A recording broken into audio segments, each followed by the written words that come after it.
On your.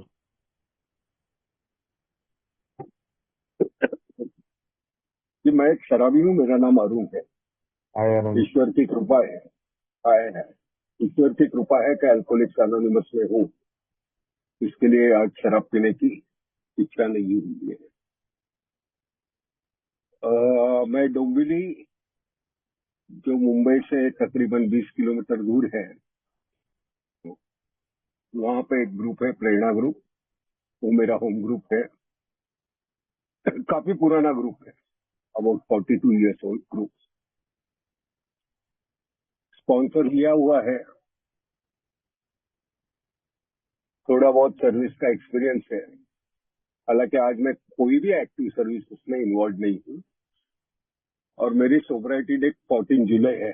अभी ये जब बात कर रहे थे तभी मुझे लगा कि काश और एक हफ्ते के बाद ये मीटिंग होती तो मैं मेरा हाथ ऊपर कर लेता था। थोड़ी बात करने में दिक्कत है, और जो नेचुरल मुंबईया हिंदी है वैसे मेरी हिंदी है, तो उतना आप संभाल के लोगे ऐसी आशा है। तो कमिंग टू द कंसेप्ट 11, मैं पहले तो एक कंसेप्ट पढ़ता हूँ, उसका लॉन्ग फॉर्म पढ़ता हूँ। Concept 11, while the trustees hold final responsibility for AIDS World Service Administration, they should always have the assistance of the best possible standing committees, corporate service directors, executives, staffs, and consultants. Therefore, the composition of these underlying committees and service boards, the personal qualification of their members, the manner of their induction into service, the system of their rotation, the way in which they are related to each other, the special rights and duties of our executive staffs and consultants, together with a proper basis for the financial compensation of the special workers, will always be a matter of biggest care and concern. देखिए, हम लोग जब हमारे states, traditions या concepts तीनों का जब विचार करते हैं, तो आप देखोगे 11th एंड 12th जो आपकी स्टेट्स है, हमारी स्टेट्स जो है, वो 11 टॉक्स अबाउट स्पिरिचुअलिटी और 12वीं talks about the material thing और other operational things. 11 tradition talks about the material aspect of anonymity, and 12th tradition talks about the spiritual aspect of anonymity. Similarly, यहाँ पे 11वीं concept है that is talking about the operative part that is the practical part. और 12वीं concept बात करती है आपकी वारंट इसकी यानी स्पिरिचुअल प्रिंसिपल्स इन्वॉल्व. ऐसे कहा जाता है कि spirituality and material mixes only in the hat. मेरा थोड़ा मानना अलग है. मैं समझता हूँ कि सेल्फ सपोर्ट के प्रिंसिपल में ये बहुत material and spirituality mixes together.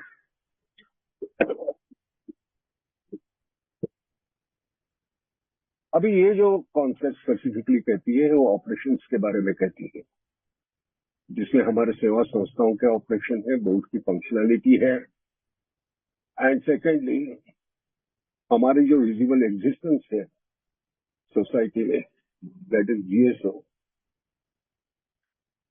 उसके स्टाफ के बारे में. कॉन्सेप्ट में BLW कहते हैं कि जनरल सर्विस बोर्ड का जो सक्सेस है या फिर इफेक्टिविटी है, that will not only rely on their own members. सिर्फ ट्रस्टीज के ऊपर डिपेंडेंट नहीं है. तो they will be needing assistance of committees. कई बार उनके कंसल्टेंट्स की जरूरत पड़ेगी.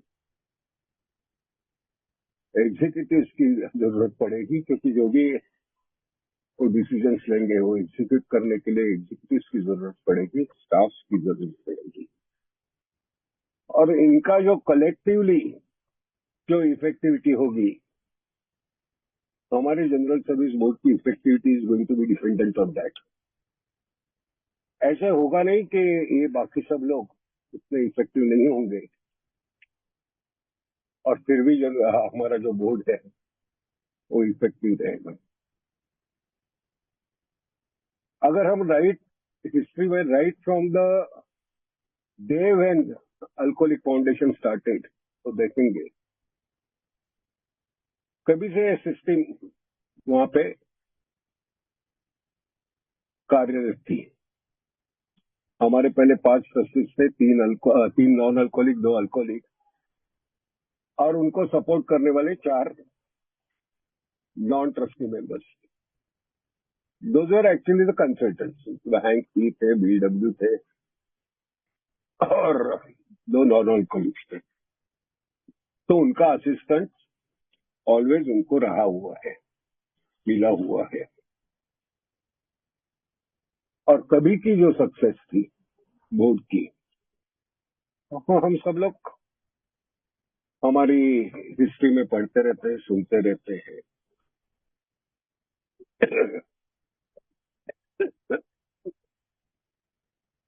ये तकलीफ होने वाली है, लॉर्ड ऑफ वीजिंग वगैरह और खांसी तो रहती है अस्थमा की वजह से, तो उतना भी आप प्लीज जरा बेयर कर लीजिए। तो क्या होता है कि हमारा जो ट्रस्टी बोर्ड है या फिर ट्रस्टीज है, they are practically unknown to the fellowship. कोई भी बंदा जो खुद बोर्ड में नहीं है, वो मुझे नहीं लगता कि हमारे जो 27 ट्रस्टीज हैं उनके नाम बता पाएगा। मैं तो डेफिनेटली नहीं बता पाऊंगा कौन 27 ट्रस्टीज हैं। बट जो भी GSO में काम करते हैं, जो स्टाफ मेंबर्स हैं, उनके नाम तो मैं डेफिनेटली बता पाऊंगा। उसका रीजन है कि मैं उनके डायरेक्ट कांटेक्ट में रहता हूँ, या फिर हमारी जो फेलोशिप है for all the service needs, whether it is literature, whether it is information, apart from their own regional trustee and delegate, they know only staff members. और वैसे देखा जाए तो उनके पास ज्यादा इंफॉर्मेशन भी होती है, because they are 24/7 they are on duties. हमारे जो ट्रस्टेड सर्वेंट्स हैं, जो ट्रस्टीज हैं, उनके लिए ये सर्विस है avocation, but for those people it is a profession.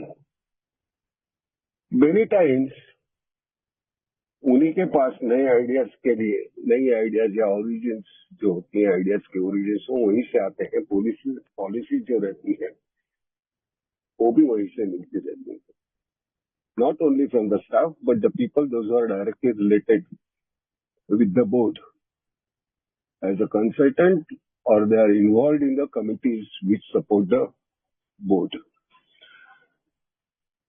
तो ये जब हम देखते हैं, यूएस का स्ट्रक्चर थोड़ा सा अलग है, हमारा स्ट्रक्चर थोड़ा सा अलग है as far as the standing committees are concern. Whatever the standing committees the book mentions, they are informal committees. हमारे यहाँ पे जो है वो हमारे यहाँ पे फॉर्मल कमिटीज है, and those are conference committees. हमारी जो 6 कॉन्फ्रेंस कमिटीज है, उसमें एक तो एजेंडा कमिटी आती है, एक बजट एंड फाइनेंस है, पब्लिक इंफॉर्मेशन है, लिटरेचर कमिटी है, चार्टर एंड रिपोर्ट्स कमिटी है, और ट्रीटमेंट फैसिलिटी कमिटी है। ये 6 स्टैंडिंग कमिटीज या फिर 6 कॉन्फ्रेंस कमिटीज हमारे यहाँ पे है। और यूएस में जो कमिटीज है, इसके कॉम्पोजिशन में भी फर्क है। हमारी जो कॉन्फ्रेंस कमिटीज है उसमें सिर्फ conference members are the members of those committees, there are no more consultants involved. No outsider directors are involved in those committees. Correspondingly, यही 6 ट्रस्टी कमिटीज भी है. दोनों का इंडक्शन वगैरह जो है इन कमिटी मेंबर्स का, वो हम डेफिनेटली आगे जाके देखने ही वाले.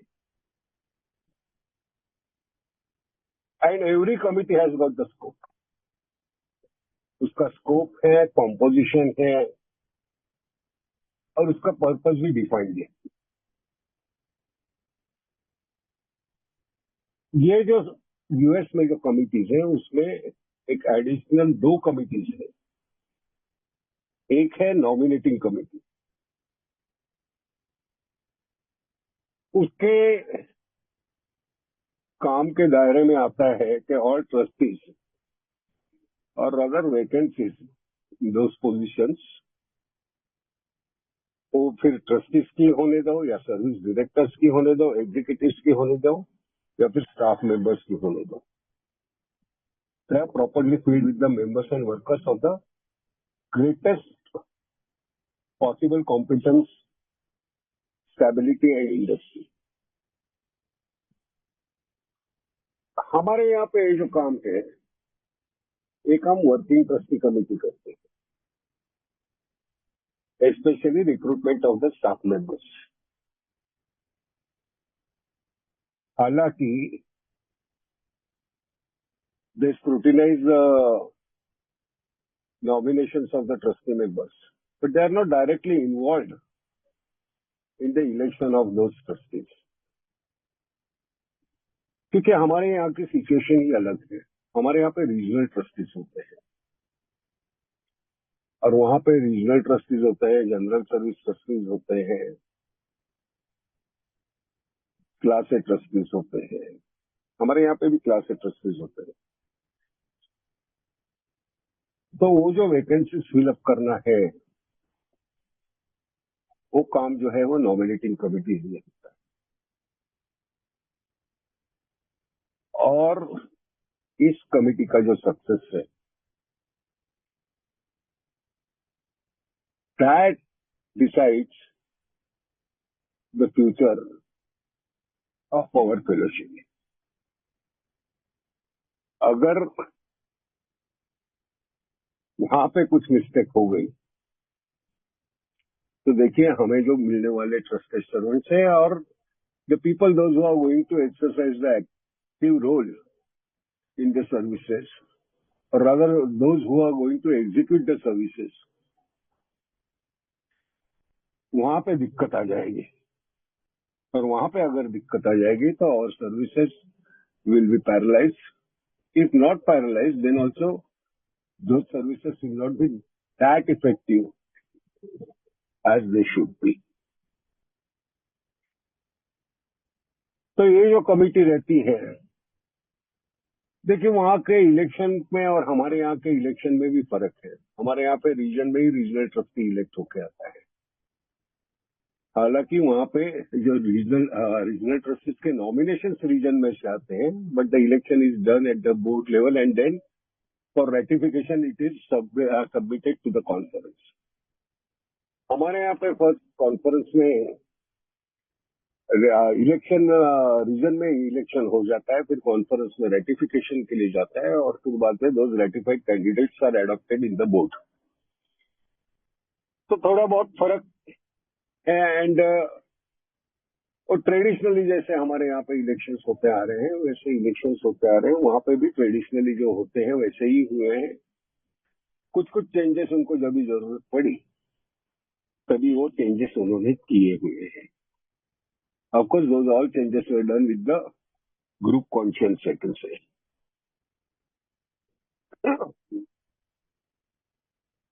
अभी इसमें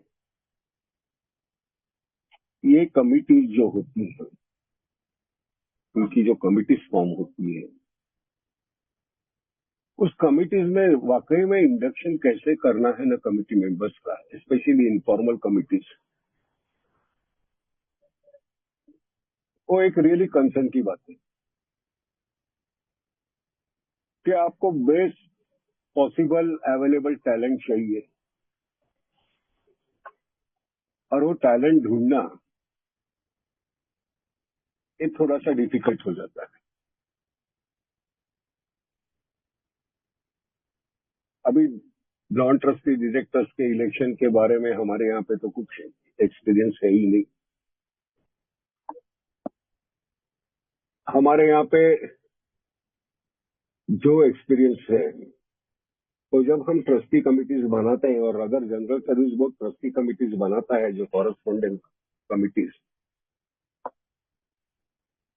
वहां पे practically every trustee works on two committees.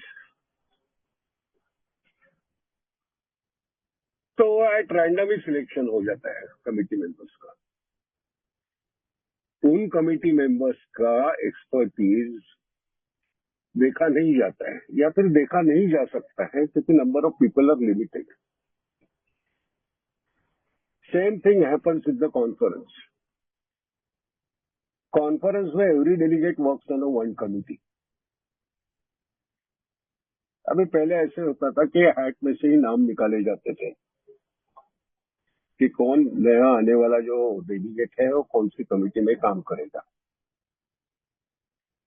तो हैट में से जो भी कमिटी का नाम निकलता था वो निकलता था। वहां पे भी किसी के एक्सपर्टीज नहीं देखी जाती थी कि भैया कोई अकाउंट्स का बंदा है, सीए है तो बजट एंड फाइनेंस में काम करे, कमिटी में कमिटी का पार्ट हो। कोई पब्लिक रिलेशन वाला है तो पीआई कमिटी में ही करे। कोई पब्लिकेशन वाला बंदा हो तो लिटरेचर एंड पब्लिकेशन कमिटी में आए। वैसे होने की संभावना बहुत कम रहती है आज भी। ऊपर से हम जब हमारी स्पेसिफिकली दो कमिटीज की बात करते हैं, एक लिटरेचर एंड पब्लिकेशन वो कमिटी और पब्लिक इंफॉर्मेशन की कमिटी, तो इन कमिटीज में डेलीगेट का जो सिलेक्शन होता है वो सिलेक्शन में लैंग्वेज को प्रेफरेंस दिया जाता है।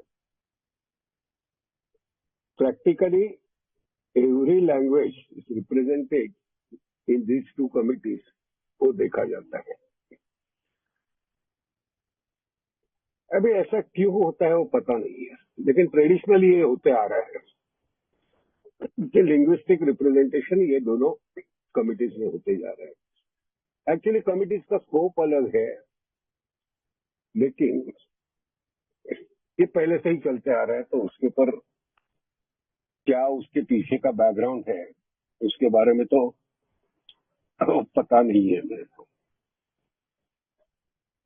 और क्या होता है इसमें कि इनफॉर्मल कमिटीज नहीं है, ये फॉर्मल कमिटीज है। तो इसमें as far as the delegate committee is concern, every year 1/3 members are replaced. तो कंटिन्यूटी का भी एक इश्यू आता है, क्योंकि इन कमिटीज में neither staff is involved nor any consultant is involved। तो ऑलवेज 1/3 कमिटी है ना, इट कीप्स ऑन चेंजिंग। और हमारी ट्रस्टी कमिटियों में हर 5 साल में ये कमिटी चेंज होती रहती है। तो नेचुरली कंटिन्यूटी इसमें होती नहीं है। और कभी कभी आपको जो सर्विसेज में आने वाले अपील दिखते हैं ना, अप एंड डाउन दिखते हैं, उसका रीजन ये है कि इट इज नॉट नेसेसरी कि पहले के कॉम्पिटेंट लोग आपको सक्सेशन में मिल जाए। ऐसे भी हो सकता है कि पहले से ज्यादा इफेक्टिव लोग बाद में आते हैं with what I can say that new awareness, more technically equipped, ऐसे लोग आ जाते हैं। तो नेचुरली उनकी सर्विसेज ज्यादा अच्छी भी हो जाती है। फिर ये पॉलिसी एंड नॉमिनेशन कमेटी हमारे यहाँ पे है नहीं। हमारे यहाँ पे वर्किंग ट्रस्टीज ही ये काम देखते हैं, but there they work as a committee, they are not the supremes. ये भी बात ऐसी है, सुप्रीमोज नहीं है वो लोग। सेकेंड कमिटी है ये फाइनेंस एंड बजटरी कमिटी। अभी इस कमेटी का मेन फंक्शन तो यही है कि कोई भी हालत में, इन बैड टाइम्स स्पेशली, हम लोगों को पैसे की कमी नहीं महसूस, उसकी वजह से पैरालाइज नहीं होना पड़े या फिर टोटली ब्रेक होने की जरूरत नहीं। क्योंकि ये एक और रीजन है जहाँ पे, एक और चीज है जहाँ पे मनी एंड स्पिरिचुअलिटी है, they need to mix, and that too in a right proportion. तो कभी कभी क्या, हमेशा ही हमें इस कमिटी में मेंबर्स की जो आवश्यकता लगने वाली है वो है कि ज्यादा से ज्यादा फाइनेंशियल एक्सपीरियंस हो, ऐसे बंदों की जरूरत है। एट द सेम टाइम और रियलिस्ट भी होने की जरूरत है। एक आध दूसरे बंदे जो ऑलवेज रुको या पेसिमिस्ट रहते हैं, उनका होना भी फायदेमंद ही हो सकता है। क्योंकि हम हमेशा ये में बात करते हैं ना यार, ए को अगर जरूरत पड़ेगी तो पैसों की कमी नहीं होगी, सिर्फ राइट रीजन होना चाहिए। तो बहुत बार ऐसे टेंडेंसी होती है यार कि जो हमारी पॉलिसी या जो प्रोजेक्ट हम लेने जाने वाले हैं वो बहुत यूजफुल प्रोजेक्ट है, उसके लिए पैसे की कमी नहीं होगी, and then we try to implement it. और ऐसे सिचुएशन में कभी कभी ये बूमरैंग भी हो सकता है। तो पैसे है वो देख के ही ये जो नए प्रोजेक्ट्स होंगे, होपफुल प्रोजेक्ट्स होंगे, हम लोग उन्हें कार्यान्वित करना अक्लमंदी की बात होगी। देखिए, हमारी ओवरऑल जो फेलोशिप है वो कंजर्वेटिव है। हमने ज्यादा पैसों की एक्सपेक्टेशन की नहीं है, जरूरी पैसों की ही एक्सपेक्टेशन की है। इसी के लिए हमारी ट्रेडिशन भी बनी वैसी है, इंडिविजुअल कंट्रीब्यूशन के ऊपर भी लिमिटेशन है। तो जब हम ऐसे प्रोजेक्ट करते हैं तो हमें देखने की जरूरत होती है कि ये प्रोजेक्ट जो है वो कहीं ज्यादा एक्सपेंसिव नहीं बन जाए।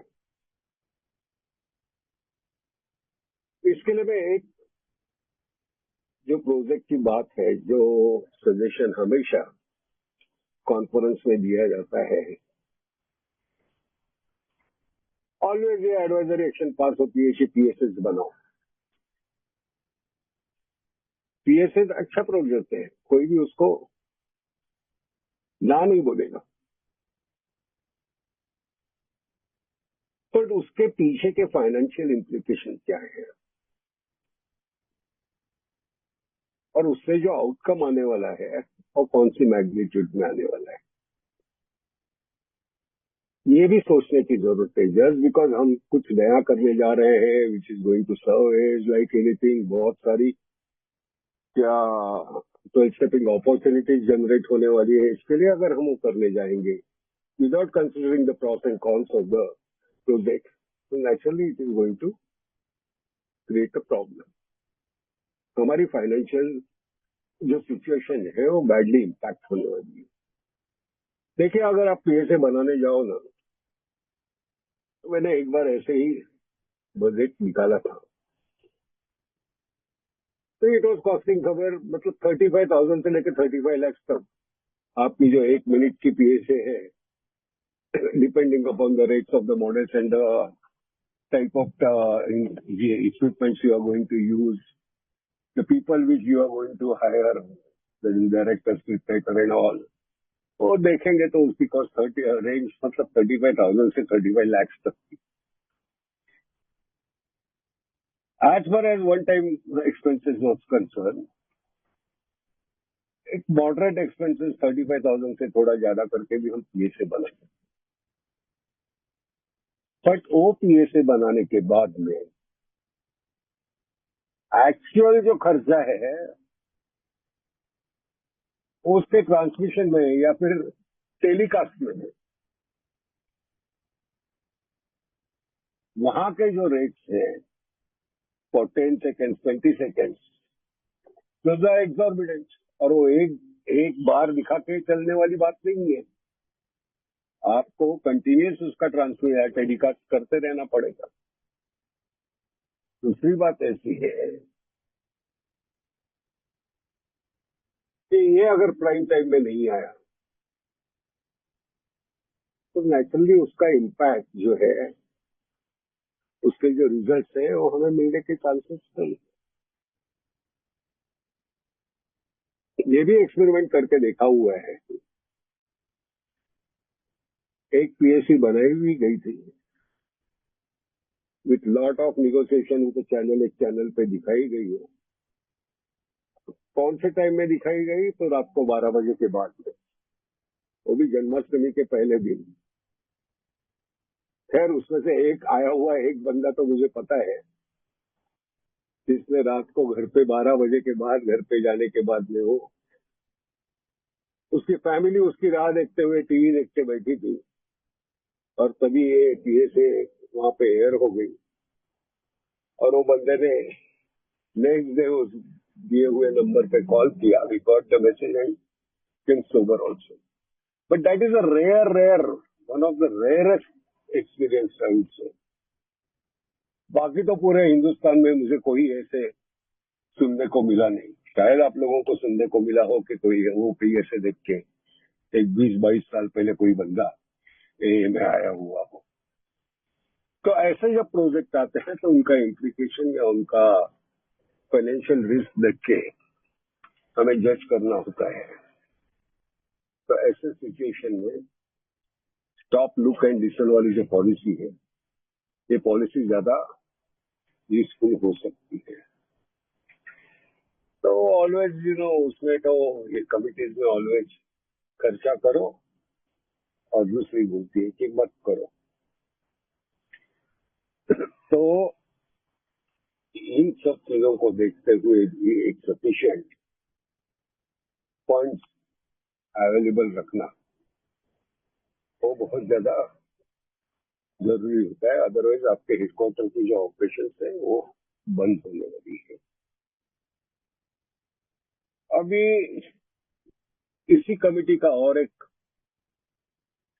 काम जो रहता है वो बजट एस्टिमेट करना कि आने वाले साल में हमारे खर्चे कितने होंगे. हालांकि ये थोड़ी डिफिकल्टी बात है. हम खर्चे तो एस्टिमेट कर सकते हैं लेकिन हम रेवेन्यू एस्टिमेट नहीं कर सकते. उसका रीजन है कि हमारे रेवेन्यू जो है वो टोटली डिपेंडेंट जो है वो वॉलंटरी कॉन्ट्रीब्यूशन और सेल्स ऑफ द लिटरेचर, इन दो ही चीजों के ऊपर रेवेन्यू हमारा डिपेंडेंट है. तो नेचुरली हम जो रेवेन्यू है वो एस्टिमेट नहीं कर सकते हैं, बट हमारे जो रूटीन खर्चे हैं वो एस्टिमेट कर सकते हैं. और ऐसे सिचुएशन में एग्जैक्ट एस्टिमेट करना वो डिफिकल्ट बात है.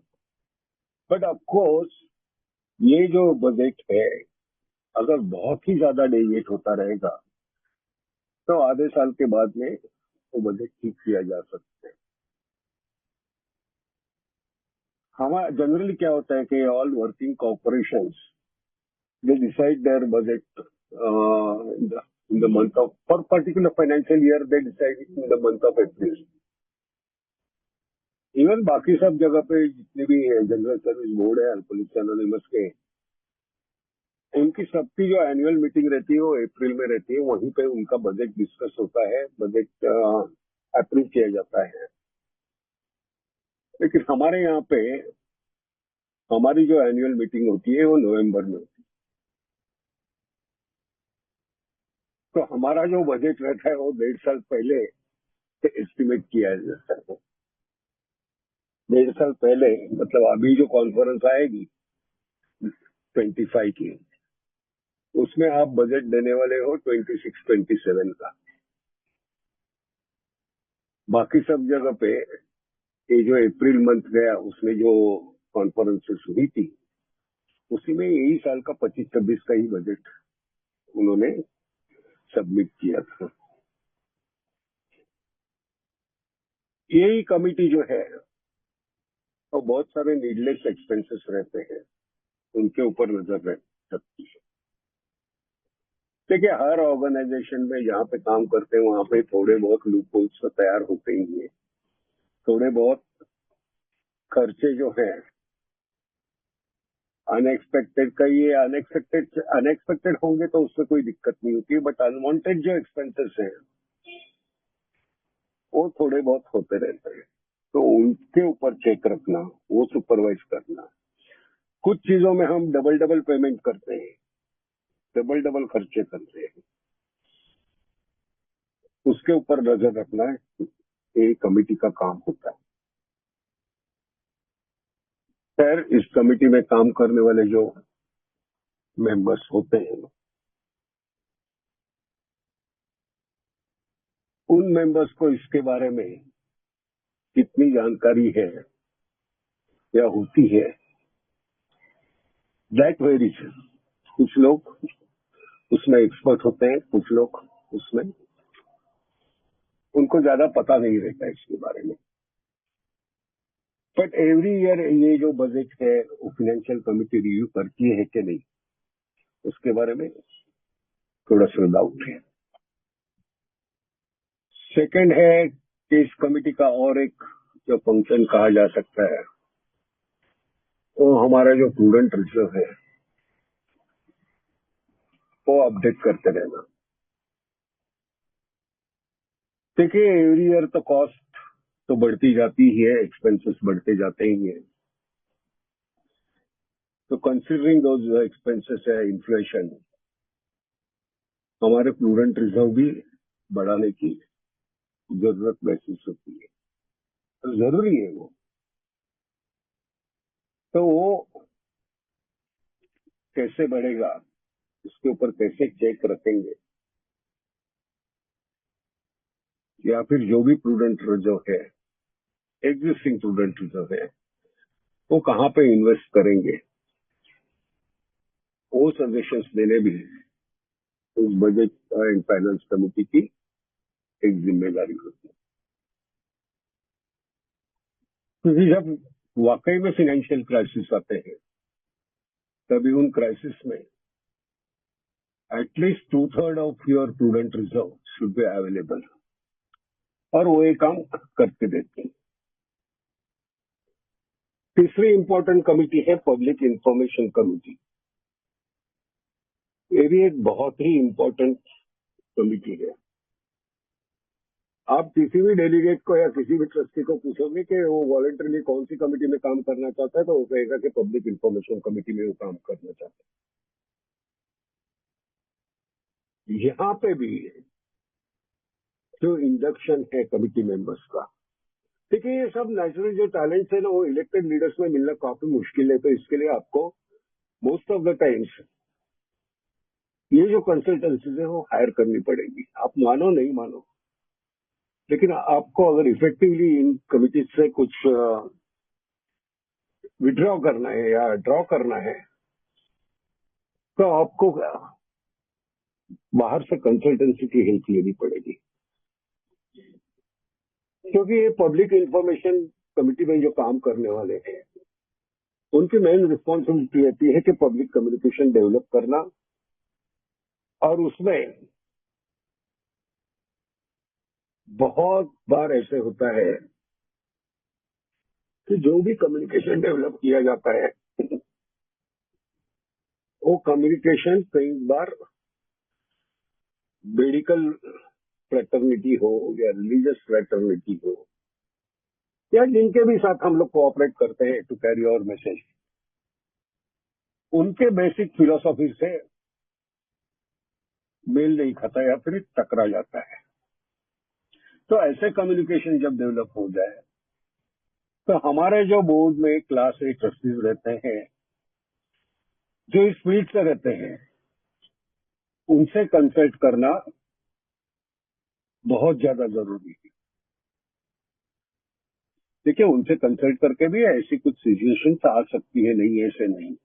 बट हम लोग जो कहते हैं ना कि हमारे क्लास ए ट्रस्टी का काम सिर्फ वर्ल्ड वाइड विजडम जो है, प्रोफेशनल विजडम जो है उससे कंट्रीब्यूट करना, या they are our faces in the public, उसके सिवा और जो बात है जो intellectually they can support us और contribute to us is that whichever the public information communication we develop, whether that communication affects or interferes with the basic policies or principles of that particular field, वो check करना भी होता है। वो check करना होता नहीं है, उनका काम नहीं होता है, but we should take their help assistance so that we do not enter into public controversy in future. ऐसे पब्लिक कंट्रोवर्सी पास्ट में हुई है, इसी के लिए मैं बोल रहा हूँ। देखिए 1977 में या 6 में एक रैंड रिपोर्ट करके रिपोर्ट पब्लिश किया गया, मेडिकल रिपोर्ट था, विच स्टेटेड कि बहुत से अल्कोहलिक्स है after having the treatment can drink moderately.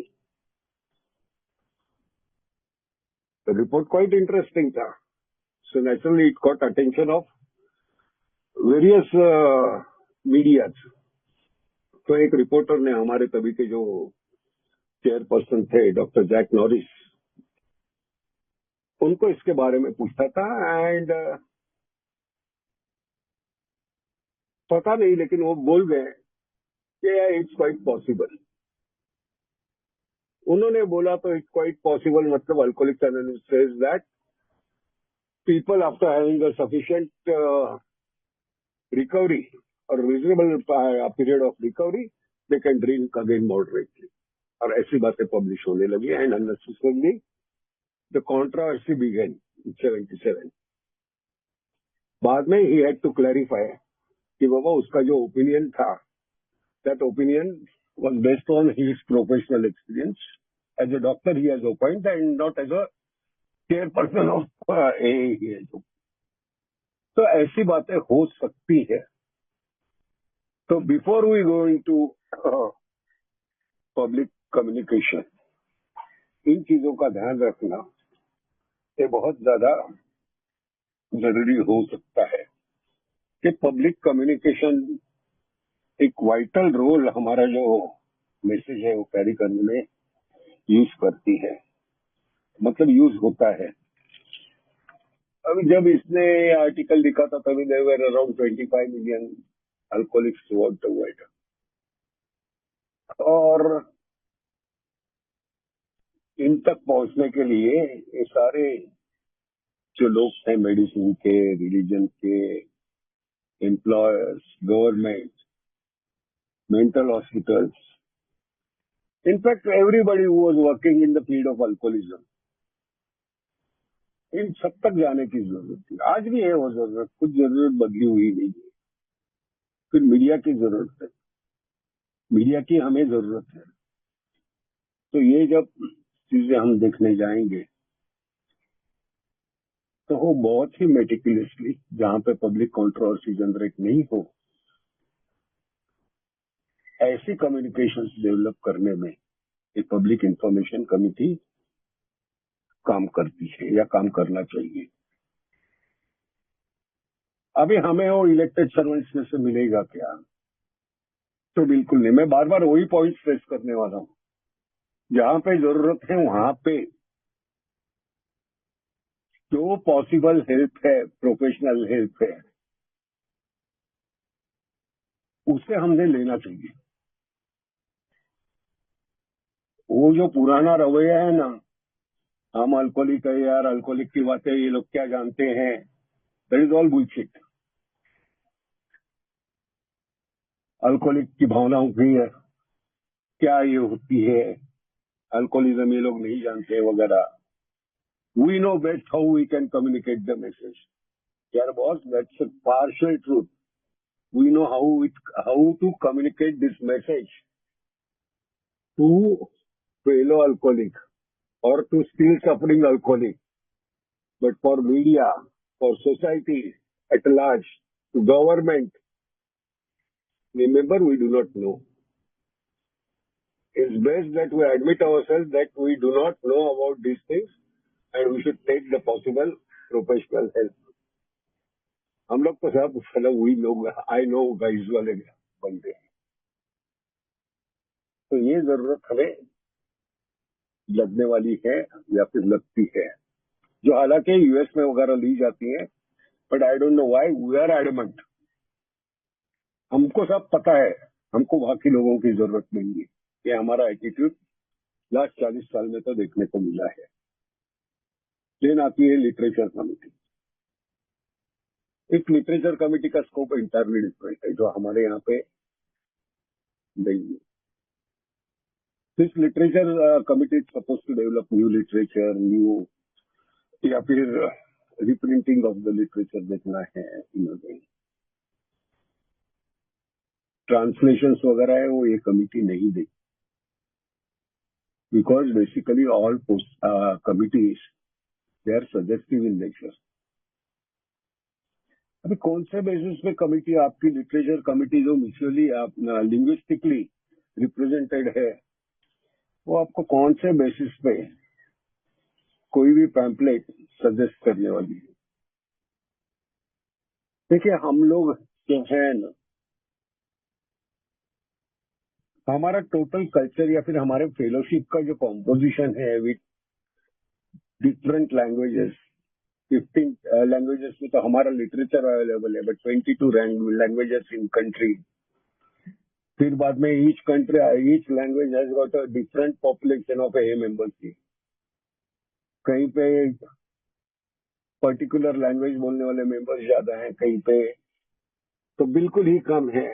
ऐसे सिचुएशन में हमारा लिटरेचर जो है वो लिटरेचर के लिए पॉलिसी डिजाइन करना, डिवाइस करना या सजेस्ट करना it's going to be very difficult. इस कमिटी का बेसिक स्कोप जो होता है या फंक्शन जो होता है, वो जो आए हुए लिटरेचर के जो अगर ट्रांसलेशन हो तो समझिए ट्रांसलेशन में नहीं जाऊंगा मैं इसमें। जो भी नया लिटरेचर बनता है वो अपने ये प्रिंसिपल्स के साथ में है कि नहीं, उसकी जरूरत कितनी है और उसकी इफेक्टिविटी कितनी है, वो जज करना और अकॉर्डिंगली सजेस्ट करना इसका काम रहता है। देखिए, लिटरेचर ट्रांसलेशन किसी एक बंदे का काम नहीं है। तो कोई भी लैंग्वेज आप ले लीजिए, दूसरे किसी लैंग्वेज से उस लैंग्वेज में आपको अगर कोई लिटरेचर ट्रांसलेट करना है, for that matter any piece of literature if you translate it, तो उसमें दिक्कतें आने वाली हैं। अभी मैं तो मराठी अच्छी जानता हूं, तो वो अच्छी मतलब रीजनेबली अच्छी जानता हूं, तो बहुत सारे वर्ड्स के शेड्स हैं ना, उनका जब यूज होता है ना तभी वो अलग अलग मीनिंग प्रोजेक्ट करते हैं, या फिर उसी चीज का जो डिफरेंट शेड होती है वो प्रेजेंट करते हैं, उसको क्लैरिफाई करते हैं। हिंदी में तो काफी सारे वर्ड्स ऐसे होते हैं। एक ही मैं एग्जांपल देता हूँ, ऑफकोर्स मराठी का है, कितने लोगों को समझ में आएगा वो पता नहीं है, बट ये जो वर्ड है वो कॉमनली यूज होने वाला वर्ड। हम लोग स्काई को आकाश बोलते हैं और आभार भी बोलते हैं। अभी देखने जाएंगे तो ये जो दोनों ट्रांसलेटेड वर्ड्स हैं, they mean the same sky, तो दोनों का जो मीनिंग है ना वो अलग निकलता है। जो निरभ्र रहता है उसे आकाश कहते हैं, और जो भर के आता है, मतलब जो बादल वगैरह जिसमें छाए रहते हैं, उसको आभार बोलते हैं। तो ये सब माइनर जो थिंग्स है, हर लैंग्वेज में यही है। तो ये लैंग्वेज किसी इलेक्टेड बंदे को पता होगी, ऐसा बहुत रेयरली होने वाला है। और जो आपकी कमिटी में है, जो कुछ 9-10 बंदे रहेंगे, उसमें से हर बंदे को पता होगी, इस पे मैं कभी यकीन नहीं कर सकता हूँ। तो ऐसे सिचुएशन में वापस आपको एक ही रिसोर्स बचता है, and that is professional translators. They will be able to justify the words which are mentioned in the literature. नए लिटरेचर नए क्रिएशन की तो बात ही छोड़िए, हमने लास्ट 40 साल में एक ही हमारा ओन लिटरेचर डेवलप किया हुआ है, that is alcoholism and alcoholics anonymous. फिर बाद में लास्ट कमिटी जो बचती है वो है जनरल पॉलिसी कमिटी। शायद ये कमिटी सबसे ज्यादा इम्पोर्टेंट हो सकती थी, लेकिन हमारे यहाँ पे जनरल पॉलिसी कमिटी एस्टैब्लिशिंग मतलब फॉर्मिंग नहीं की गई है। तो ये थोड़ी कमिटीज है। हमारे यहाँ पे ट्रीटमेंट फैसिलिटी की कमिटी अलग है, और बाकी तो और एजेंडा कमिटी एक अलग है। उनके सबके फंक्शन स्कोप जो है वो अलग अलग स्कोप उन्होंने दिया है। एक्चुअली ट्रीटमेंट फैसिलिटी कमिटी जो है, या फिर सीपीसी कोऑपरेशन प्रोफेशनल कमिटी भी हुई थी, कम्युनिटी भी हुई थी, लेकिन बाद में वो बंद हो गई। और दोनों ऐसे देखने जाएंगे तो पब्लिक इंफॉर्मेशन कमिटी से ही बनी हुई दो सेपरेट कमिटीज थी। इसके बाद में इस कंसेप्ट में जो मेंशन किए गए हैं वो दो अपनी कॉर्पोरेट संस्थाएं और उनका कॉम्पोजिशन। एक तो AWS है, इंक्लूडिंग इस पब्लिशिंग डिवीजन, और दूसरी ग्रे पॉइंट है जो वापस पब्लिशिंग डिवीजन। दोनों का कॉम्पोजिशन तकरीबन सेम ही है, दोनों के फंक्शन जो है वो थोड़े बहुत अलग अलग हुए। जब ये ऐसे लिखा गया था तभी देर वर 7 ये डायरेक्टर्स, और अभी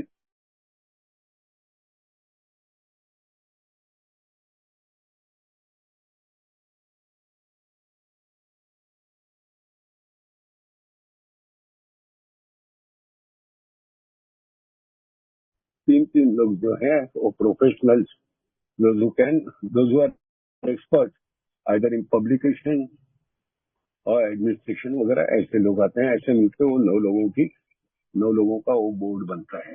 दे आर सेपरेटली इनकॉर्पोरेटेड। हलेक के बायलॉज अलग है, हलेक की ये भी अलग है, चार्टर भी अलग है, और दोनों के फंक्शंस भी थोड़े से फर्क है।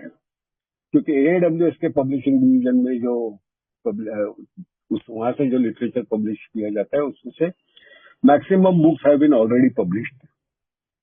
अभी जो उनके पास जो काम बचता है दैट इज वो जो रेगुलर अपडेशन होते रहता है पैम्पलेट्स में, या फिर न्यू पैम्पलेट्स क्रिएट करना, उतना ही काम उनके पास है। वेरएज ग्रे पॉइंट में ज्यादा क्रिएटिविटी की जरूरत है, क्योंकि it's a monthly magazine, periodical है, जहाँ पे every time they have to furnish new articles, new content उनको देना होता है। तो उसके लिए they have to be always active, they have to be always on tours. ये दोनों मिक्स करने के बारे में भी सोचा था कि एक ही हेड के अंडर सब, क्योंकि दोनों का स्टॉक जो है, दोनों के ओनर जो है जनरल सर्विस बोर्ड है, तो दोनों एक साथ क्यों नहीं किए जाए।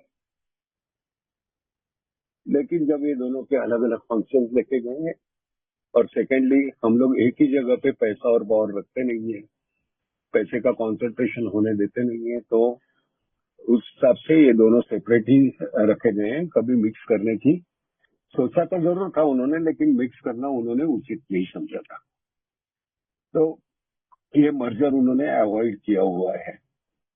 फिर वहां पे दूसरी भी और एक इसमें बात थी कि अगर ग्रे पॉइंट और ये मर्ज किए जाए तो जो ग्रे पॉइंट का स्टाफ है वो शायद डिमोटिवेट हो सकता है, because they late to report to somebody else. उनके पास रिस्पॉन्सिबिलिटी तो ज्यादा रहेगी, लेकिन अथॉरिटी ज्यादा नहीं रहेगी, जो हमने लास्ट कॉन्सेप्ट में देखा हुआ है, 10वीं कॉन्सेप्ट में, क्या authority and responsibility has to match. तो उसमें वो डिस्टर्बेंस हो सकता था, एंड एक अननेसेसरली कोई ना कोई तो डोमिनेंट क्लास होता था which would have dominated the other people, मतलब other people, other side of the people. तो नेचुरली उसकी वजह से ये हमने कभी मतलब फेलोशिप ने उनको मिक्स होने नहीं दिया है। अभी इसके ऊपर तो ज्यादा बात करने जैसा है नहीं, क्योंकि हमारे यहाँ का स्ट्रक्चर ही टोटली उल्टा है। उल्टा मतलब उतना ये नहीं है, बिकॉज हमारे यहाँ पे हमारे जो 12 स्टेप मैगजीन है उसका पब्लिशर जो रहता है वो पीआई चेयरमैन रहता है, एंड शायद ही उसको पता हो कि इज अ पब्लिशर। और देखा जाए तो हमारे यहाँ पे सब्सक्रिप्शन की भी हालत हो चुकी है। वैसे तो ग्रे पॉइंट का भी है, ग्रे पॉइंट की भी सर्कुलेशन है, वो हर बार कम ही होती जा रही है। Grey point finance of Detroit. और तीसरी जो संस्था है वो जीएसओ। हालांकि जीएसओ के बारे में हर बार जब मैं बात करता हूँ तो मुझे बहुत बार थोड़ा सा कंफ्यूज होते जाता है, क्योंकि जीएसओ की हिस्ट्री हमारी फेलोशिप की हिस्ट्री भी रिप्लिकेट करती है या फिर पैरेलल चलती है। फिर जीएसओ में देर आर सर्टन ये थिंग्स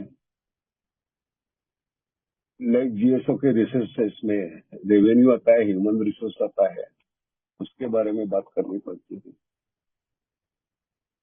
फिर उनकी रिस्पॉन्सिबिलिटीज हैं, उनके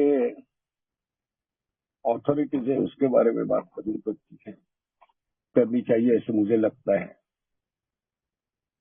and every time doesn't provide you that, and specially यहाँ पे जहाँ पे कोई भी बंदा देखिए 20 मिनट से ज्यादा कॉन्सेंट्रेट नहीं कर सकता ऐसे लगता है। तो ये सब पूरी लंबी चौड़ी लिस्ट 40-50 मिनट की, उसके लिए you need really a good orator जो इन सब लोगों को बांध के रखे, या फिर you need a good listener who can focus and concentrate for 40-45 minutes. तो इस स्पेसिफिक कॉन्सेप्ट में उसके 5 पॉइंट्स इसके बारे में डिस्कस किए हुए हैं। एक तो स्टेटस ऑफ एग्जीक्यूटिव, इनका दर्जा क्या होना चाहिए, उनकी इंडक्शन प्रोसेस क्या होनी चाहिए, उनकी क्वालिफिकेशंस क्या होनी चाहिए, एलिजिबिलिटी क्या होनी चाहिए, इसके बारे में। और उन्होंने एक एग्जाम्पल स्पेशली एलिजिबिलिटी के बारे में बिल ने कोट किया हुआ एग्जाम्पल है। एक लेडी थी, उसने अपने अंडर काम करने के लिए जितने भी लोगों को चुना था, दे वर लेस कैपेबल, क्योंकि उसको खुद को इनसिक्योरिटी थी। तो उसने ऐसे ही लोगों को चुना हुआ था। तो नेचुरली ऐसी जो इनसे चीप हेल्प से मिलने वाली जो सर्विसेज रहती है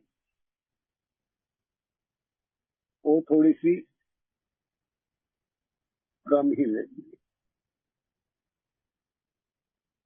अभी the people those who work as a staff और other paid staff, they got a different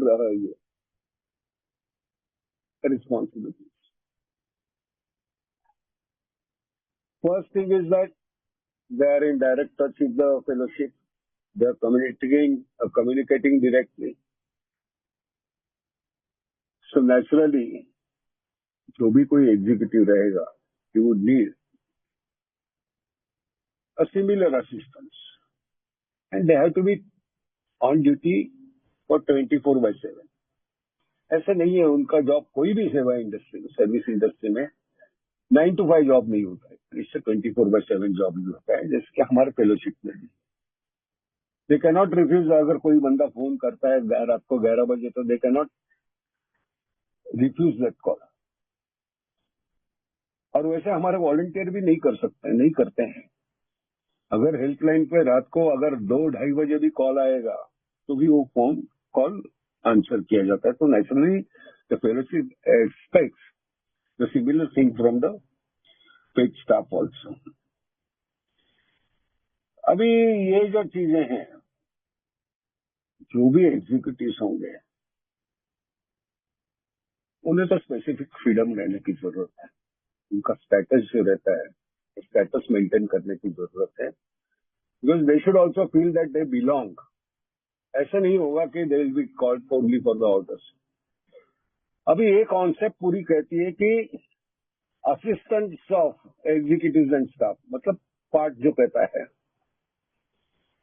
but suppose if you do not invite them for a meeting,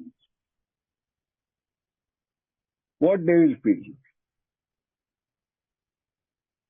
मतलब मैं तो ये बात ही नहीं कर रहा हूं कि जो कमिटी को रिक्वायर्ड इंफॉर्मेशन है वो कहां से मिलेगी वगैरह. For that they can always summon somebody and summon the staff and get the information. But what will be the feeling of staff? Will they really feel that they also belong to the fellowship?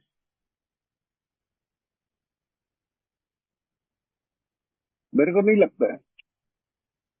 And that is the reason you will find कि हमारे यहाँ पे जो turnover होता है staff का, that turnover is more, whether you take it your inter group और whether you take it your GSO. वहां पे जो एम्प्लॉयज का टर्नओवर है वो ज्यादा होता है. Hardly will find people those are working for more then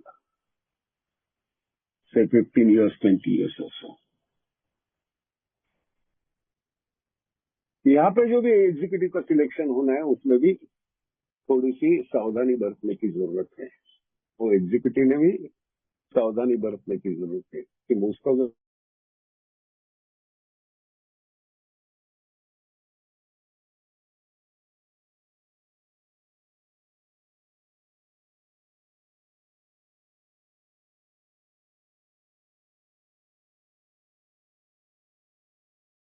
news पता रहनी चाहिए.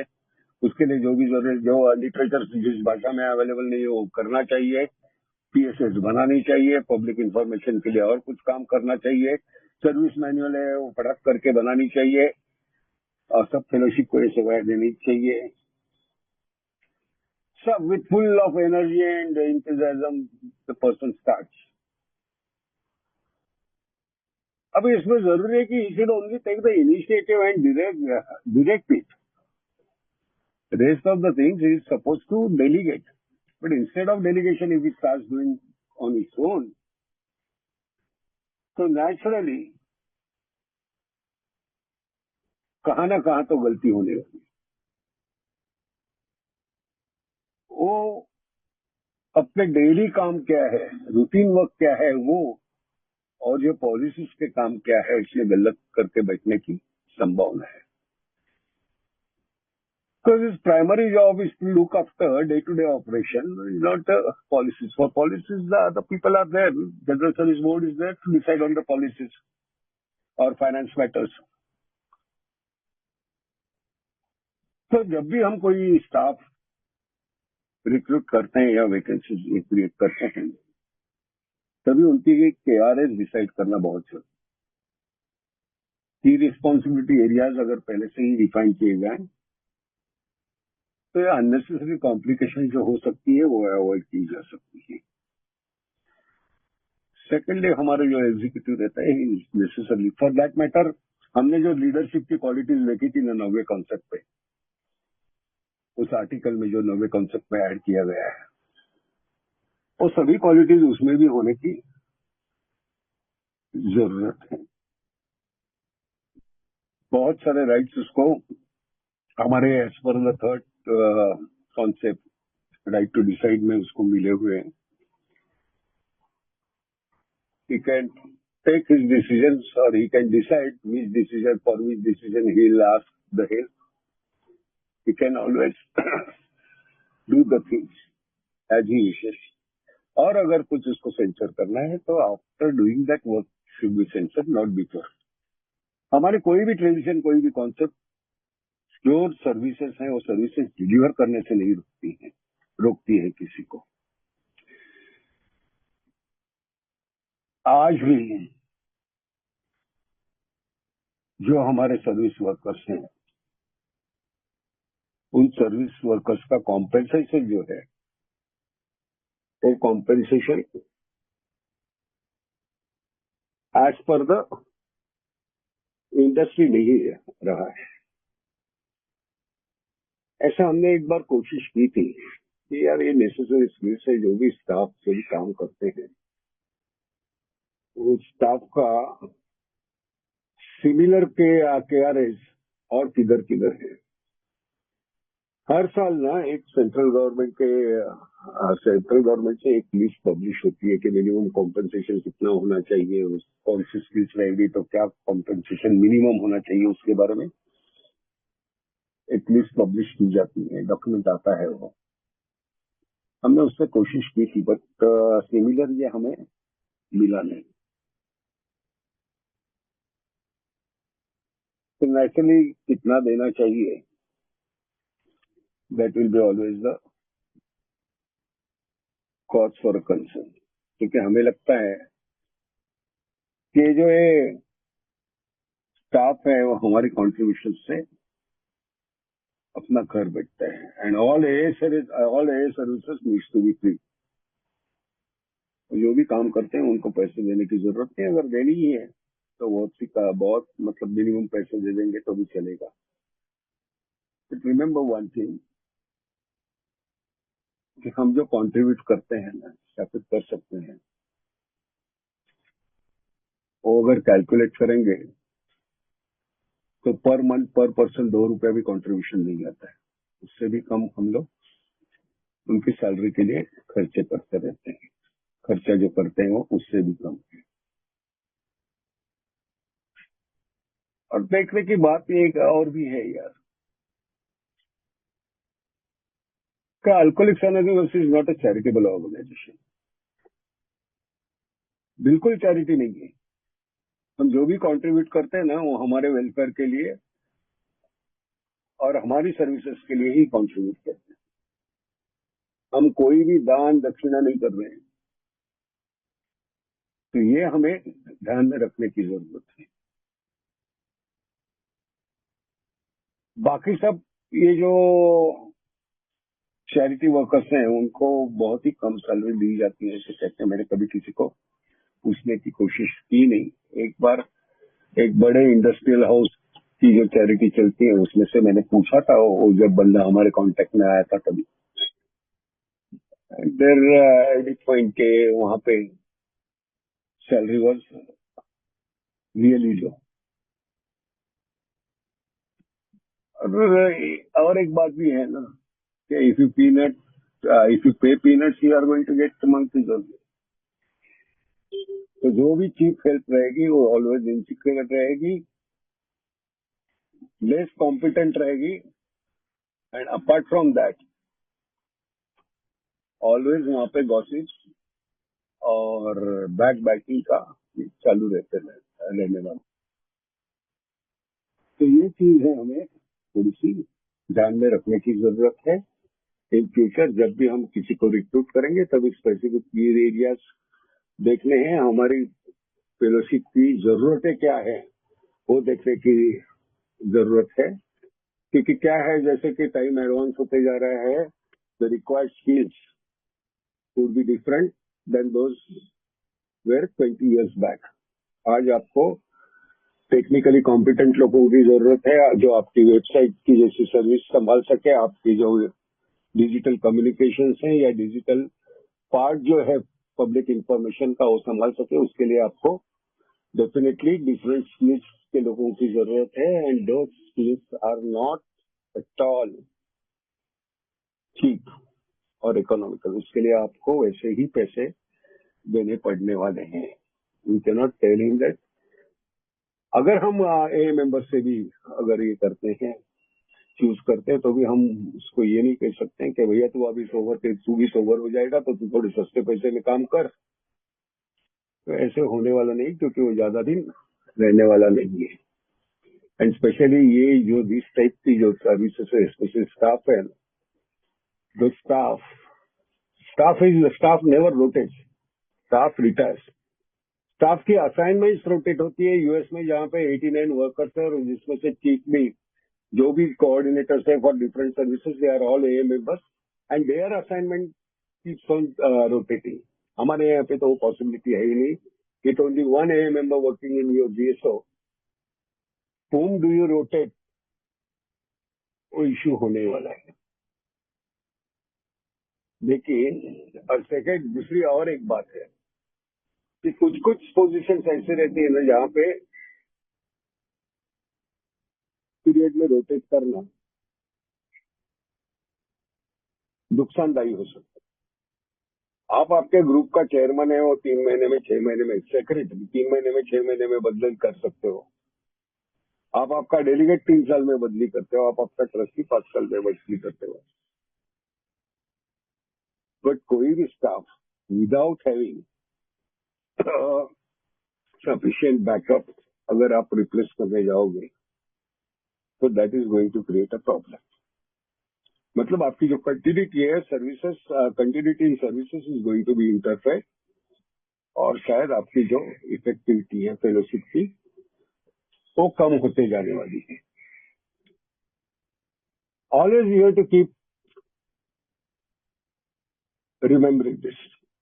देखो, कोई भी नए प्रोजेक्ट आते हैं, नई पॉलिसीज आती हैं, तो उस पॉलिसीज का जो दूरगामी परिणाम है वो परिणाम हमने पहले से ही एस्टिमेट करके रखा हो तो we can take precautionary measures and do it. आज हमारे पास वॉलंटियर्स नहीं है या फिर कंसल्टेंट्स नहीं है, उसका जबरदस्त नुकसान कहाँ पे हो गया आपको पता है क्या? शायद हमने सोचा भी नहीं होगा। देखिए, 2013 में हमने ओपन स्काई पॉलिसी प्रैक्टिस में लाई, इम्प्लीमेंट की, जिसमें कि जो हमारे ट्रस्टेड सर्वेंट्स मतलब ट्रस्टीज हैं वो अपार्ट फ्रॉम हेडक्वार्टर एरियाज भी आ सकने वाले थे। बरोबर, कोई शिलोंग से आएगा, कोई दिल्ली से आएगा, नागपुर से आएगा, कोई साउथ से आएगा। अब these people are not going to meet regularly in person. उनको जो सपोर्ट चाहिए वो सपोर्ट कहाँ से मिलेगा? Either they will get that support from the staff or they should have a assistance from a volunteers, especially professional consultants। वो professional consultants तो है नहीं हमारे पास, या इवन वॉलंटरी कंसल्टेंट्स भी है नहीं हमारे पास। एट द मोस्ट जो भी ट्रस्टीज हैं दे मस्ट बी वेटिंग और driving their support from their own sponsors. उसके सिवा तो उनके पास और चारा नहीं है, और ये भी नेसेसरी नहीं है कि उनके स्पॉन्सर्स को इन चीजों का एक्सपीरियंस होगा, वो भी संभव नहीं है। तो ऐसी सिचुएशंस में अगर स्टाफ कंटिन्यू रहता है तो उनको जो सपोर्ट चाहिए, जो इंफॉर्मेशन चाहिए, it will be readily helpful for them. अगर वो रहती थी तो और that policy would have been a grand success, क्योंकि it had a lot of spiritual inputs. क्योंकि इक्वालिटी जो है हर बोर्ड मेंबर की, वो इक्वालिटी वहां पे एस्टेब्लिश होती थी जो पहले भी नहीं थी। And always it is going to be a problem to get sufficient or particular skills required for the particular positions in the board also, in the conference also, or even in the administration also। वो हमेशा थोड़े हमारे लिए चिंता का विषय रहने ही वाला है। तो ऐसे यहाँ पे तो स्टाफ के रोटेशन की बात हो गई। तो रोटेशन में तो खैर और भी काफी सारे प्रिंसिपल्स इन्वॉल्व हैं। और एक बात आती है स्पेशली स्टाफ की, जो मैंने पहले भी जिक्र किया उसका, पार्टिसिपेशन। तो फुल पार्टिसिपेशन उनका होना जरूरी है। जो भी हमारी सर्विसेज है और ज्यादा से ज्यादा इफेक्टिव हो सकती। खैर यहाँ पे मैं रुकूंगा और जस्ट एक ब्रीफली इसके जो ब्रेक पॉइंट के चेकलिस्ट के जो क्वेश्चंस थे उसके ऊपर जाऊंगा, क्योंकि टाइम भी बहुत हो चुका है।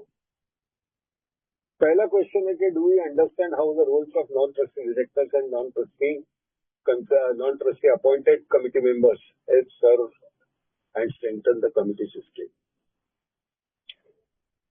ठीक है, कमिटीज में मेरा हमेशा मानना है कि कमिटीज, जब even in conference committees, one member should be a non trustee और non delegate.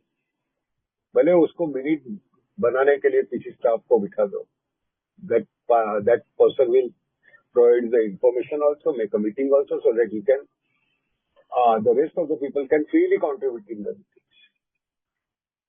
Secondly, non-trustee directors and trustees जो हैं, non-trustee directors जो हैं,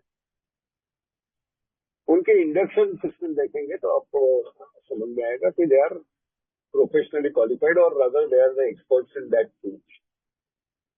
ग्रे पॉइंट वाला या एडब्ल्यूएस वाला रहेगा तो एक बंदा तो ऐसे रहेगा who is expert in publishing, एक बंदा ऐसा रहेगा who is expert in finance, और एक बंदा ऐसा रहेगा who is expert in coordination और एडमिनिस्ट्रेशन। तो ये जब बंदे रहते हैं तो वैसे भी जो प्रोफेशनल और प्रोफेशनल जो एक्सपर्टीज रहता है उससे वो कंट्रीब्यूट करते हैं कमिटीज के सजेशन में, and this way their induction does help. Then how do we encourage our special paid workers to exercise their traditional right of participation? क्या हम करते हैं? क्या हमारे इंटर ग्रुप में जो हमारा पेड वर्कर है, is he eligible to vote? अरे यार वो तो बात छोड़ दीजिए, एक बार जीएसओ में तो ऐसी हालत हो गई थी, जनरल मैनेजर को वर्किंग ट्रस्टी के मीटिंग में से बाहर निकाला गया, बोर्ड ऑफ ट्रस्टी मीटिंग में से बाहर निकाला गया। तो कहाँ पे पार्टिसिपेशन की बात होती है यार? वोटिंग पार्टिसिपेशन तो जाने दो, but even his presence was declined, which was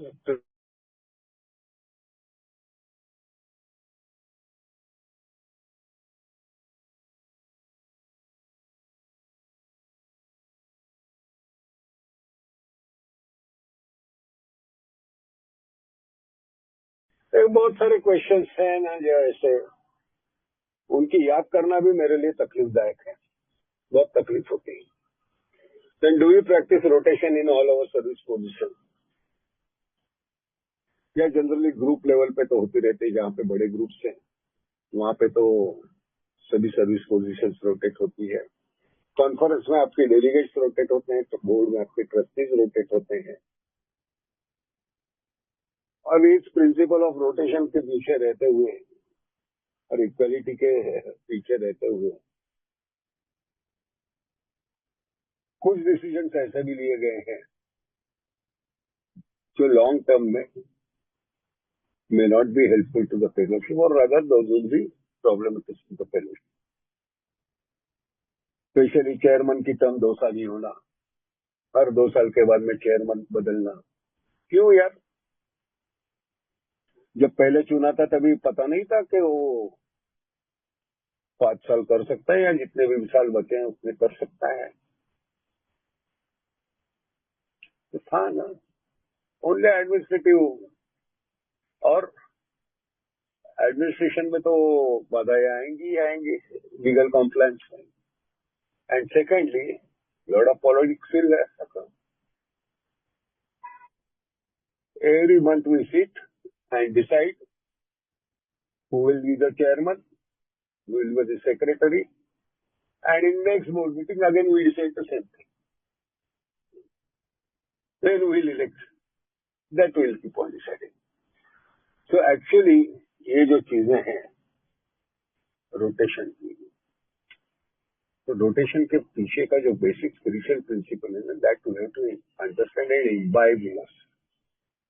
ऐसा नहीं है कि फॉर कन्वीनियंस और for somebody's benefit this principle of rotation to be modified and change as per wish of a particular group और a person. तो ये काफी सारी जो क्वेश्चंस हैं ना कॉन्सेप्ट्स के ऊपर आने वाले, और बहुत सी बिटर फीलिंग्स ही देते हैं रादर देन कुछ अच्छी फीलिंग्स देने।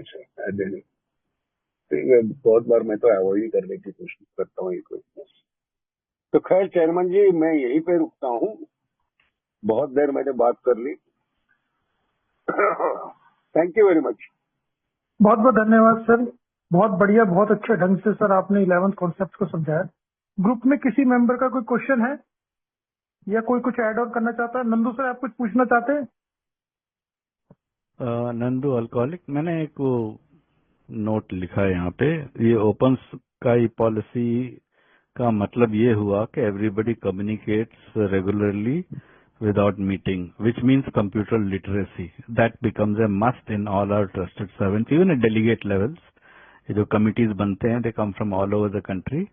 उनको आपस में communicate करने के लिए ईमेल की जरूरत है. अगर बंदे के पास कंप्यूटर नहीं है तो किस हिसाब से अपने आप को काबिल समझता है, ये उसी को सोचना चाहिए. Thank you. बहुत बढ़िया नंदू सर। लेकिन सर, हमारे देश का दुर्भाग्य तो ऐसा भी है कि कुछ मेंबर्स जो बोर्ड में है उनको मेल करनी नहीं आती, तो अब क्या कर सकते हैं सर? मनीष सर, कुछ आप ऐड ऑन करना चाहेंगे? हाँ, थैंक यू रवि सर। मैं ऐड ऑन कुछ करना नहीं चाहूंगा, क्योंकि विद परमिशन अरुण जी जब बोलते हैं तो वो मेरी नजर में एनसाइक्लोपीडिया ऑफ अल्कोहलिकल एनिमल्स, मैं उस पर कुछ ऐड नहीं करना चाहता। मगर एक छोटा सा क्वेश्चन है मेरा, वो मैं पूछना चाहूंगा, कोई भी बस उसका आंसर कर सकता है कि 11th कंसेप्ट में एक और चीज है। सॉरी, मैं मनी अल्कोहलिक, एक चीज है कि जो रोटेशन पद्धति तो है, पर जो रोटेटेड हो गए हैं उनको कुछ पॉलिसीज के बारे में मालूम है, और जो आधी अधूरी में रुक गई है, फिर नया जनरेशन आता है वो उसको समझ नहीं पाता है, तो फेलोशिप के सामने में एक बुरे परिणाम आते हैं, बुरे रेजुलेशन आते हैं। तो उसमें मैंने एक जगह देखा है कि रोटेटेड मेंबर्स को भी हम इन्वॉल्व कर सकते हैं सच थिंकिंग में। तो अरुण जी, आपके एक्सपीरियंस से आप बताइए कि एक्स ऑफिशियो की जो फैसिलिटी थी अपने पास में, उसका इस कंसेप्ट से या हमारे फेलोशिप से कितना गहरा नाता हो सकता है, वेदर इट इज बेनिफिशियल और नॉट, प्लीज। एड्स ऑफिसर जो थी ना, जो हमारी ट्रस्ट कहती है, दैट इज 4+3, मतलब 4 ट्रस्टीज एंड 3 एड्स ऑफिशियर्स। अब ये 3 एड्स ऑफिशियर्स ऐड करने की जरूरत क्यों पड़ी थी? क्योंकि for registration you needed 7 people for public trust, तो वो 7 थे। एंड उन एड्स ऑफिशियर्स में से ही बाद में कुछ लोग ट्रस्टी भी बने थे, बट देयर इंटरफेरेंस और in day to day activity, उसकी वजह से the working trustees face it's better not to have it. ऐसे वो हुआ था। This is a story of 2025 years back की स्टोरी होगी। तो उसके लिए वो एड्स ऑफिसर्स का महत्व जो है वो कम हो गया। तो बात वही हो गई ना कि जो एडवाइजरी कमिटी है, that committee is suppose to be advisory in nature यार। अगर वो एक्टिव रिस्पॉन्सिबिलिटी ले ले, अगर वो सक्रिय बनती है इम्प्लीमेंटेशन में, एग्जीक्यूटिव रिस्पॉन्सिबिलिटी अगर लेती है वो, तो इट क्रिएट्स अ प्रॉब्लम। अगर आपके ट्रस्टीज खुद बैठ के वहां पे सर्विस मैनुअल बनाए हैं actively, rather than guiding or supervising it, so it is going to create problems.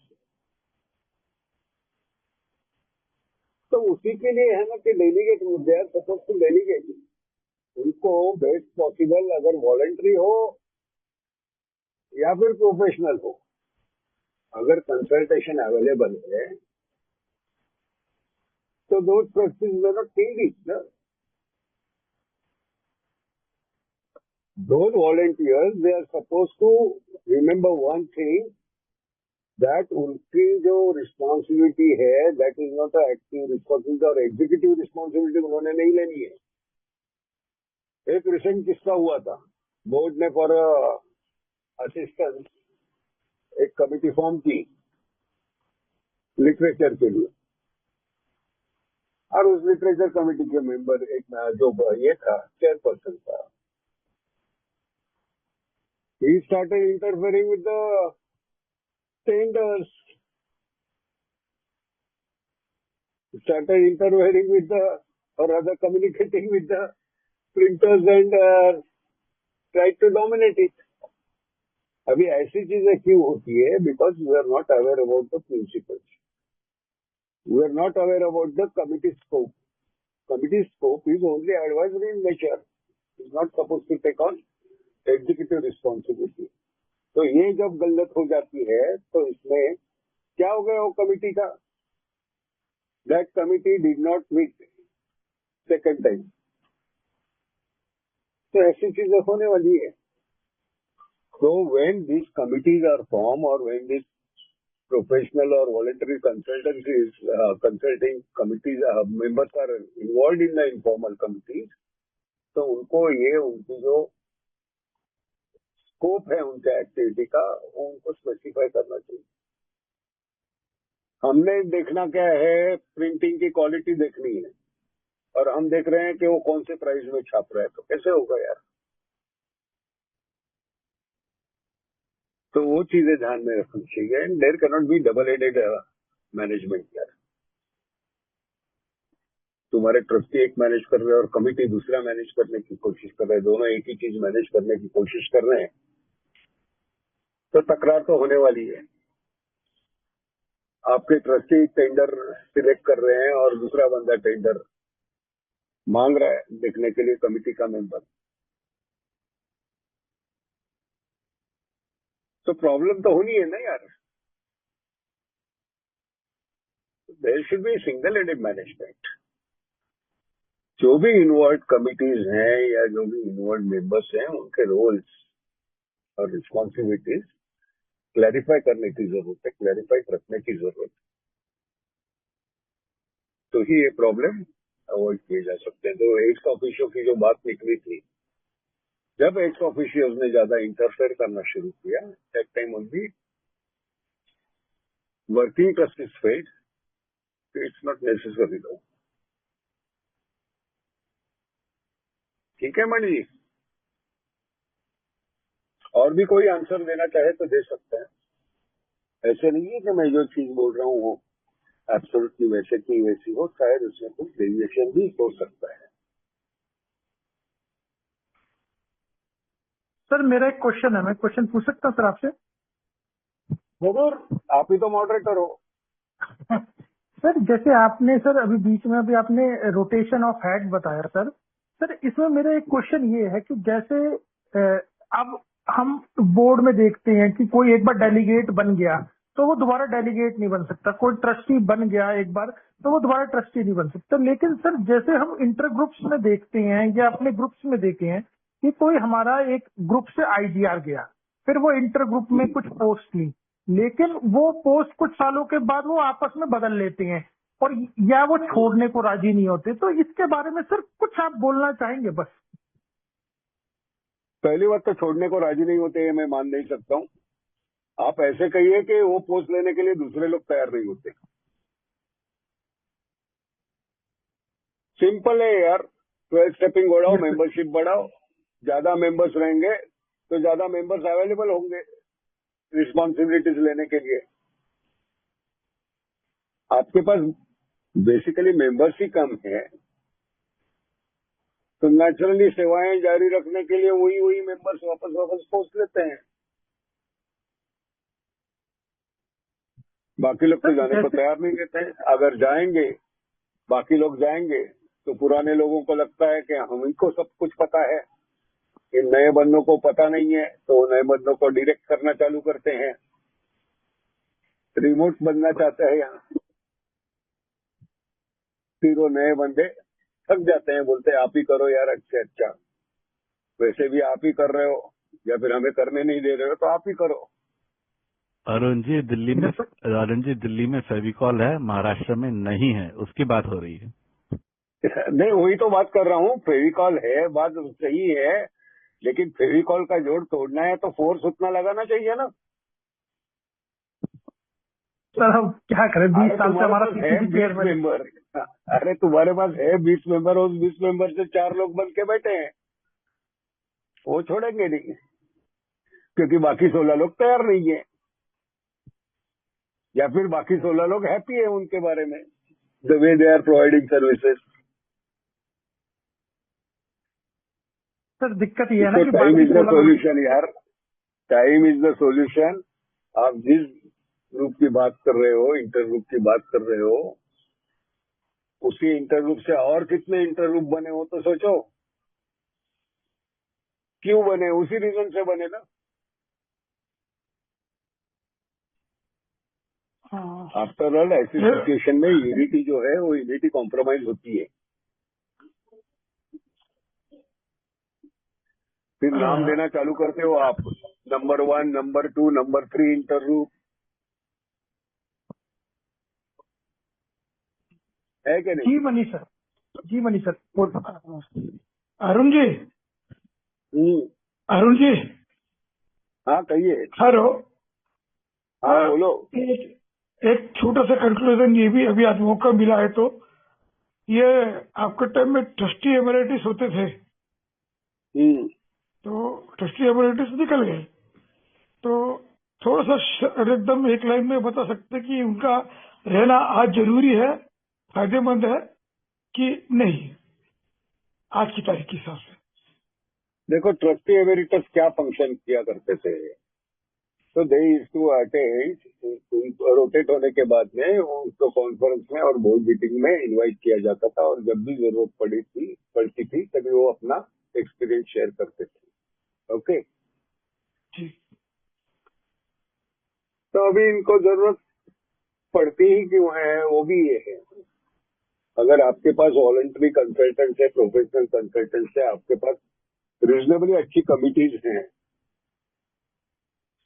तो कमिटीज आपको सजेशन वगैरह देने वाली है, लेकिन उसके पहले का, और वो कमिटीज जो रहती है वो भी रोटेटिंग कमिटीज ही रहती है।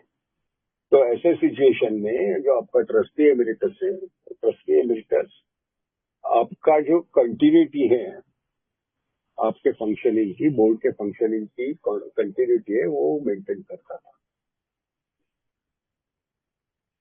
हमारे यहाँ पे तो ऐसी जरूरत महसूस ही नहीं होती।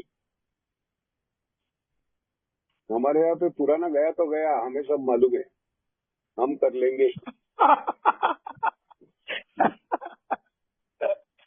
वही इसीलिए ये हाल हो रहा है थोड़ा सा।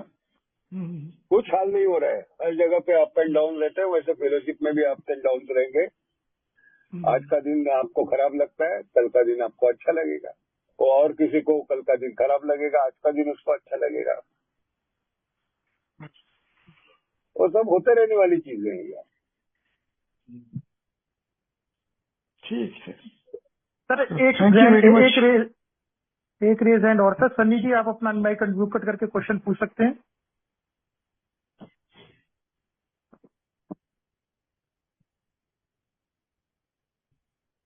सन्नी जी आपने रेज हैंड कर रखा था, आपका कोई क्वेश्चन है या किसी और का कोई ग्रुप में क्वेश्चन है? अगर नहीं है तो फिर मीटिंग की समाप्ति की ओर हम बढ़ते हैं। अरुण सर बहुत बहुत धन्यवाद सर आपका, आपने हमारी ये कॉन्सेप्ट की सर्विस वर्कशॉप कंप्लीट कराने में सर बहुत बहुत सहायता करी सर, स्पीकर्स अरेंज कराने में, और आपने खुद भी आके फॉरवर्ड सर की। मनी सर आपने भी बहुत की, नंदू सर आप सबने बहुत मेहनत करी, आप सभी का धन्यवाद सर। मीटिंग की समाप्ति हम प्रेयर द्वारा